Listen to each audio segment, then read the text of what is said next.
यहाँ पर सबसे बड़ा सवाल ये कि और कौन कौन इसमें संलिप्त पाया जा रहा है। तो देखिए किस तरह से दिल्ली के आरएमएल अस्पताल में इलाज के नाम पर मरीजों से रिश्वत ली जा रही थी और जब सीबीआई की टीम को इस बात की भनक लगी कि डॉक्टर और स्टाफ इसमें सम्मिलित हैं और रिश्वतखोरी का एक बड़ा रैकेट चला रहे हैं, तो बड़ा एक्शन लिया गया और गिरफ्तारी की गई है। देखिए इसी से जुड़ी ये रिपोर्ट।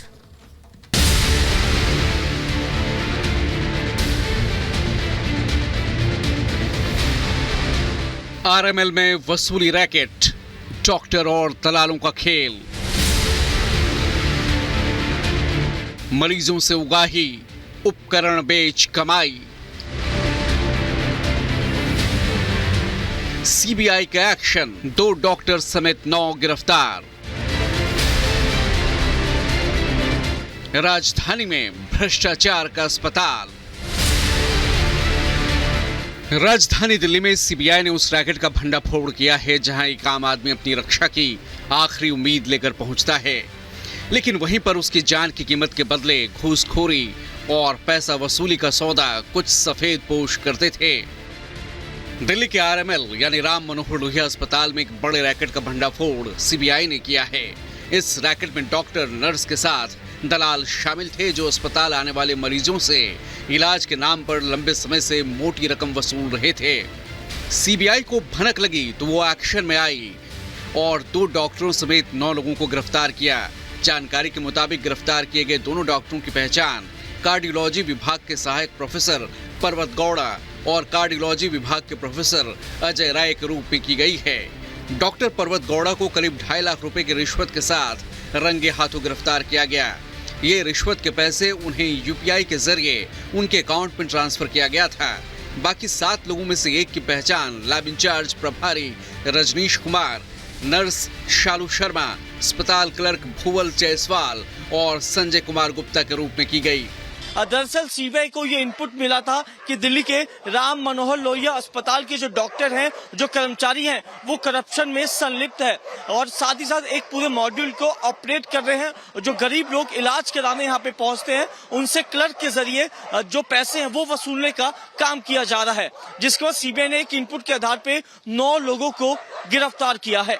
आरएमएल अस्पताल में इलाज के नाम पर पैसा लूटने का खेल लंबे समय से चल रहा था, जिसे वो 5 तरीकों से अंजाम दे रहे थे।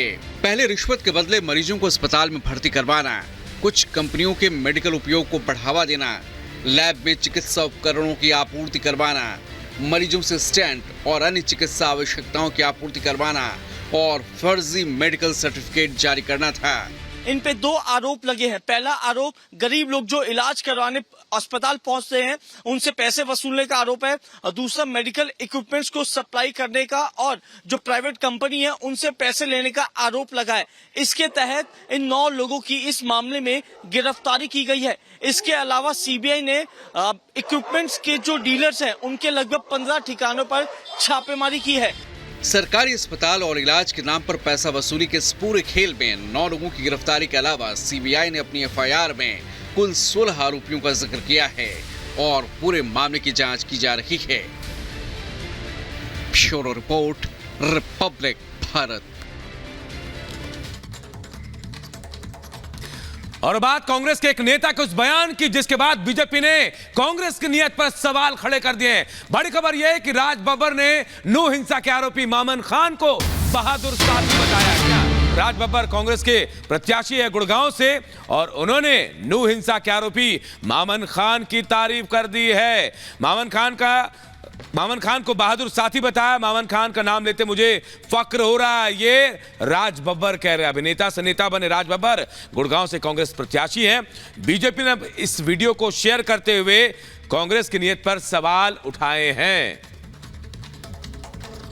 और लोमस हमारे सहयोगी इस खबर पर हमारे साथ जुड़ चुके हैं। लोमस, ये वीडियो भी बीजेपी ने शेयर किया है जिसमें कि राज बब्बर मामन खान की तारीफ करते हुए नजर आ रहे हैं। आखिर उनकी ऐसी क्या मंशा है कि मामन खान की तारीफ कर रहे हैं वो? बिल्कुल अंजलि, साफ तौर पे आप वीडियो देख सकती हैं किस तरीके से जो राज बब्बर है, कांग्रेस के उम्मीदवार है गुरुग्राम से, वो लगातार ही नू हिंसा के जो आरोपी हैं उनकी तारीफ करते हुए नजर आ रहे हैं। तो इससे जाहिर होता है कि जो कांग्रेस पे लगातार सवाल उठ रहे थे, उनके नीति और साथ ही करनी को लेकर के, वो कहीं ना कहीं सही जाहिर होते हैं। और साफ तौर पे राज बब्बर जिस तरीके से नूह हिंसा के जो मुख्य आरोपी है मामन खान, उनकी तारीफ में कसीदे पढ़ रहे थे, तो इससे जाहिर होता है कि जब कांग्रेस अगर जीतती है तो कांग्रेस जीतने के बाद जो नूह हिंसा में गिरफ्तार हुआ था आरोपी, मुख्य आरोपी, उसको कहीं ना कहीं बाहर निकालने की कवायद उनके द्वारा की जाएगी। ये पूरी तरीके से आप देख सकते हैं कि वोट बैंक की राजनीति की जा रही है और उसी को लेकर के जो हरियाणा बीजेपी है उसके द्वारा ये वीडियो जारी किया जाता है कि किस तरीके से जो कांग्रेस के उम्मीदवार है वो वोट बैंक की राजनीति करते हुए इस तरीके से बात करते हैं और जो नूह हिंसा में आरोपी गिरफ्तार हुआ है उसको पूर्ण रूप से सपोर्ट करते हुए दिखते हैं, उनको बहादुर अपना दोस्त बताते हैं, साथी बताते हैं। तो इस तरीके से जो लगता है कि आप राजनीति को चमकाने के लिए, अपनी गद्दी प्राप्त करने के लिए, अपने आप को जीतता दिखाने के लिए आप इस तरीके से बात करते हैं और कुछ लोगों को खुश करने के लिए इस तरीके से बात करते हैं, तो इससे जाहिर होता है कि केवल आपको राजनीति करनी है, केवल आपको गद्दी प्राप्त करना है, केवल आपको चुनाव जीतना है, आम लोगों से आपका कोई भी सरोकार नहीं है। और जो आरोप कांग्रेस पर लगते आ रहे थे वो पूर्ण रूप से सिद्ध होते हुए दिख रहे हैं। साफ तौर पे आप देख सकते हैं जिस तरीके से राज बब्बर ने कसीदे पढ़े हैं मामन खान को लेकर के, वो कहीं ना कहीं सही जाहिर होते हैं। बिल्कुल लोमस, और सबसे बड़ा सवाल भी यही है, सवाल भी सबसे बड़ा यही है कि आखिर क्या सिर्फ वोट बैंक की राजनीति के चलते ऐसा हो रहा है? क्योंकि जिस दिन मामन खान की गिरफ्तारी हुई थी उस दिन आखिर कहां थे ये राज बब्बर? ये सबसे बड़ा सवाल है। और देखिए, हरियाणा के गुरुग्राम से लोकसभा चुनाव के दौरान राज बब्बर ने जो कुछ कहा वो ये सवाल खड़े कर रहा है कि राज बब्बर क्या वोटों का ध्रुवीकरण कर रहे हैं? नूह में जो बयान उन्होंने दिया, जो आरोपी के नाम पर कसीदे पढ़े, क्या वो उन्हें चुनाव जिता पाएगा? ये रिपोर्ट आप सबको दिखाते हैं।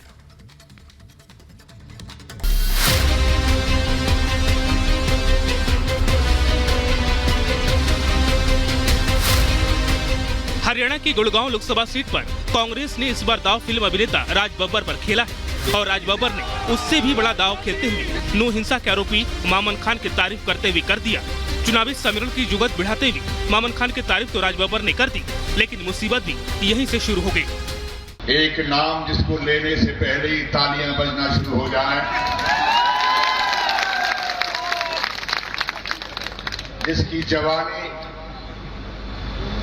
हरियाणा की विधानसभा में अपना जलवा दिखा चुकी है और पूरे हरियाणा की प्रदेश सरकार की वो तमाम वो सरकार के लोग वो कहीं ना कहीं मुंह की खा चुके हैं।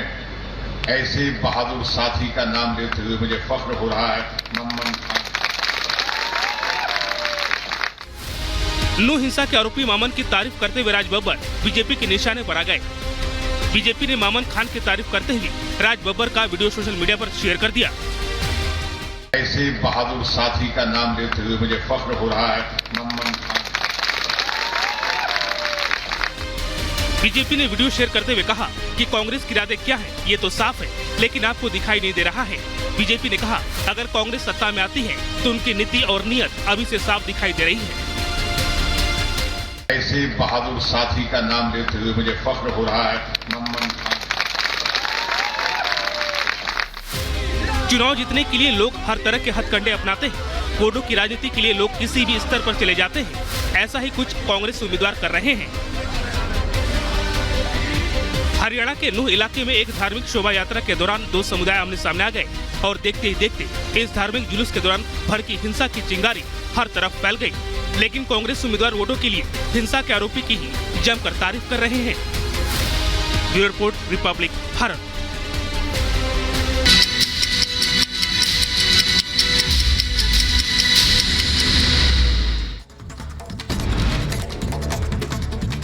तीसरे चरण में मतदान का आंकड़ा चुनाव आयोग ने जारी किया। 11 राज्यों की 93 सीटों पर 65.68% पड़े वोट। असम में सबसे ज्यादा 85%, जबकि यूपी में 57% मतदान। केंद्रीय मंत्री स्मृति ईरानी ने प्रियंका गांधी वाड्रा और राहुल गांधी की को बहस की खुली चुनौती दी। कहा कांग्रेस मुद्दों से भाग रही है। दोनों भाई बहन एक तरफ और बीजेपी का एक प्रवक्ता एक तरफ, दूध का दूध पानी का पानी हो जाएगा। बीजेपी के फायर ब्रांड नेता नवनीत राणा ने माधवी लता के समर्थन में जनसभा को संबोधित करते हुए ओवैसी बंधुओं पर जमकर निशाना साधा। कहा 15 सेकंड में ही छोटे बड़े भाई का पता नहीं चल पाएगा। गृहमंत्री अमित शाह आज तेलंगाना में करेंगे चुनावी प्रचार। सुबह 10:30 बजे तेलंगाना के भोंगीर में जनसभा करेंगे।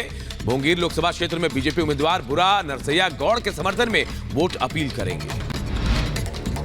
नस्ली टिप्पणी को लेकर सैम पित्रोदा पर गिरी गाज। ओवरसीज कांग्रेस चेयरमैन पद से दिया इस्तीफा। कांग्रेस अध्यक्ष खड़गे ने पित्रोदा का इस्तीफा स्वीकार भी किया।